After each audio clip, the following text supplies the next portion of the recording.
वहां की बहनों माओ से मिला, सोच रहा था क्या जानती होंगी मुझे, तो बोलती है कि भाई हम अपने फोन में संसद टीवी देखते रहते हैं कि कब हमारा भाई पार्लियामेंट में हमारे लिए बोलेगा। आप ये बताओ, आप भी सुनते होंगे और बहुत सारे लोग तो ये कहते हैं कि हमने पार्लियामेंट टीवी को इसीलिए यूट्यूब पे सब्सक्राइब किया कि हमारा भाई वहां बोलता है, हम उसको सुनते हैं। आप ये देखो, भोजन माता, आशा, आंगनबाड़ी, सफाई कर्मचारी, ठेके पे कर्मचारी, सरकारी कर्मचारी, दिल्ली सिविल डिफेंस वाले, कोई ऐसा पुलिस के लोग, दिल्ली पुलिस हो चाहे देश की पुलिस हो, उनके मॉडर्नाइजेशन की बात, होमगार्ड की, ग्राम के चौकीदार की, सब लोगों की बात, नौजवानों की बात, रोजगार की बात, महंगाई पे मार की बात, जो जनता पे पड़ रही है, सारी आवाज हमने पार्लियामेंट में उठाने का काम किया। और आज ये हालत है कि कल तक कोई जो जय भीम नहीं बोलता था, इस अब मैं पार्लियामेंट में जाता हूं तो ऐसा लगता है सारे जय भीम वाले हो गए, इधर वाले भी और इधर वाले भी। एक दिन तो मैं गया, अभी एक विवाद हुआ तो मैं गया तो वहां के कर्मचारी आए मेरे पास, मैं अंदर बैठा कुछ लिख रहा था, बोले आज तो आपकी पार्टी के बहुत सारे सांसद आए हैं।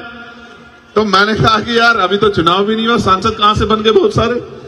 तो बोले बहुत सारे लोग नीला पटका पहन के घूम रहे हैं। तो मैंने कहा नीला पटका पहन के तो बहुत लोग आएंगे, जय भीम का नारा भी बहुत लोग लगाएंगे, लेकिन जब आपको जरूरत होगी और आपकी तरफ आंख उठेगी और आपके अधिकारों पे हमला होगा तो सिर्फ भीम आर्मी और आजाद समाज पार्टी आएगा। वही असली नीले वाला है, वही असली नीले को आगे बढ़ाने वाला है। तो मैं बस आपसे कहना चाहता हूं, अब तक आपने सबको मौका दिया, सबका हाथ पकड़ा, सबको आगे बढ़ाया, सबकी आवाज आप बने, सब पे भरोसा किया। एक मौका आपको हमारे इन काम करने वाले साथियों को भी देना चाहिए। और अगर आपने एक मौका इनको दे दिया, मैं आपको लिख के देता हूं कि ना फिर आपको किसी और झंडे की जरूरत पड़ेगी, ना डंडे की जरूरत पड़ेगी, ना नेता की जरूरत पड़ेगी, क्योंकि नेता मां के पेट से जन्म नहीं लेते, नेता संघर्ष से पैदा होते हैं। और भीम आर्मी ने संघर्ष करके नेता तैयार किए हैं, जिनको कल तक नकारा जाता था, आज उनको बड़े बड़े नेता फोन करके कहते हैं कि हम पे अपना आशीर्वाद बना के रखना। मैं बस आपसे कहना चाहता हूं, अच्छी बात यह है कि मेरे लोकसभा क्षेत्र के भी बहुत सारे लोग जो नगीना छोड़ के आ गए, वो भी मुझे रास्ते में मिले, वो भी यहां रहते हैं। अब उन पे तो मुझे भरोसा है कि वो मेरा साथ छोड़ ही नहीं सकते। मैं यहां से नगीना के साथियों का भी धन्यवाद देता हूं। और मैं आपसे ये भी कहना चाहता हूं बहुत जिम्मेदारी के साथ कि सड़कों की लड़ाई हम लड़ते रहेंगे। इसका उदाहरण यह है कि 1 तारीख को हम भीमा कोरेगांव गए, 2 तारीख को परभनी में जो हिंसा हुई उन हिंसा के परिवारों से मिले, 3 तारीख को बागपत में जो जुल्म हुआ, जिस बच्चे ने पार्लियामेंट के सामने आके सुसाइड कर लिया क्योंकि उसको न्याय नहीं मिल रहा था, वहां की भाजपा सरकार कहती है हम सबके साथ सबके विकास की बात करते हैं, लेकिन जब हमारे लोगों पे जुल्म होता है तो विकास भी गायब हो जाता है और सबका साथ भी खत्म हो जाता है। उनको न्याय नहीं मिलता, 3-3 साल पार्लियामेंट के सामने आके उस बच्चे ने आग लगा ली और 70% जल गया और अस्पताल में उसने दम तोड़ दिया। आखिरी लाइन उसकी ये थी कि मेरा भाई मुझको न्याय दिलाएगा। तकलीफ होती है, दर्द होता है कि उतनी शक्ति नहीं है, लेकिन मैं आपसे कह रहा हूं, अभी मैं परभनी गया, वहां सोमनाथ सूर्यवंशी की पीट पीट के पुलिस ने हत्या कर दी और उसके गम में हमारे एक नेता, वो गाड़े साहब उस दुनिया में नहीं रहे, महिलाओं को पीटा, नौजवानों को पीटा, बहनों को पीटा, घर में घुस के बच्चियों को पीटा सरकार के इशारे पे। तो हमने कहा 17 से मोर्चा निकलेगा। आप शक्ति देखो किसे कहते हैं।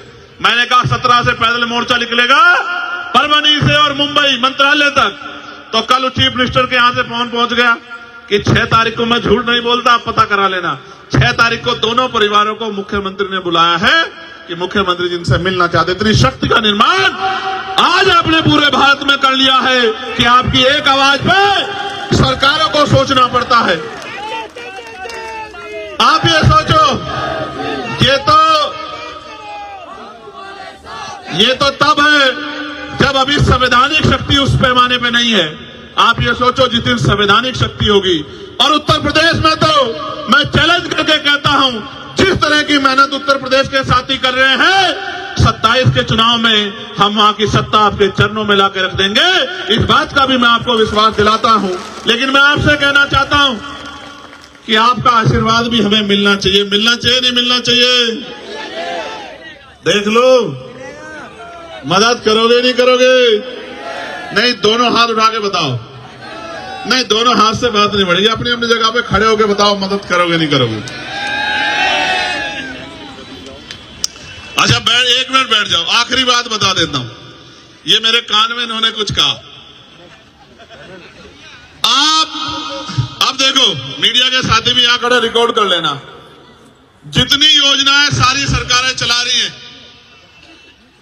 दोबारा कह रहा हूं, फ्री बिजली, फ्री पानी, फ्री ये और भी कुछ टैक्सेस, उनकी सारी योजनाएं, और उन योजनाओं पे भी प्लस करके, मैं किसी की योजना ना गिनाता, मैं संवैधानिक शक्ति को समझता हूं। ये जो बजट है ना, जो आपके ऊपर लग रहा है, ये बजट आप ही की जेब से गया टैक्स के रूप में। आपका पैसा आपके ऊपर लगाना कोई बहुत बड़ा काम नहीं। अब तो चुनाव आएगा तो बहुत लोगों की पोल खोलने का काम करेंगे।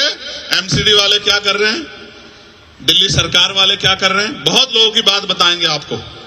लेकिन आप ये सोचो, जितना ये आपको आज कह रहे हैं कि हम देंगे और दे रहे हैं, मैं इससे 4 गुने की गारंटी देता हूं। क्योंकि हमें कोई पैसा घर नहीं लगाना, अपने घर में नहीं लगाना है। आपके लिए आपका पैसा आप ही के ऊपर लगाना है। तो जो ये दे रहे हैं, इसके 4 गुने की गारंटी मैं आपको देता हूं। मैंने मांग की प्राइम मिनिस्टर से कि उच्च शिक्षा में स्कॉलरशिप मिलनी चाहिए। दिल्ली के मुख्यमंत्री ने पढ़ लिया। उनकी रिसर्च टीम ने अगले दिन उन्होंने कहा, मैं बहुत बड़ी घोषणा बाबा साहब अम्बेडकर पे करना चाहता हूं, कल इस समय करूंगा। हमारे साथियों ने कहा कि मुख्यमंत्री जी को घोषणा, हमने कहा हमारा चार्ट उठा लो, 12 घोषणा में से एक घोषणा उसमें से ही होगी। तो कहा, बाबा साहब अम्बेडकर शिक्षा को बड़ा महत्व देते थे, तो उस शिक्षा में हम लोग स्कॉलरशिप देने का काम करेंगे। मगर अब देखो कितने तेज है, गौर से सुनो, वो अपना एडमिशन करवा ले तो उनको बाकी सारी मदद हम लोग करेंगे। भाई ये बताओ, 12वीं तक के स्कॉलरशिप देके डॉक्टर बना दोगे क्या? इंजीनियर बना दोगे क्या? वकील बना दोगे क्या? जज बना दोगे क्या? क्या बना दोगे?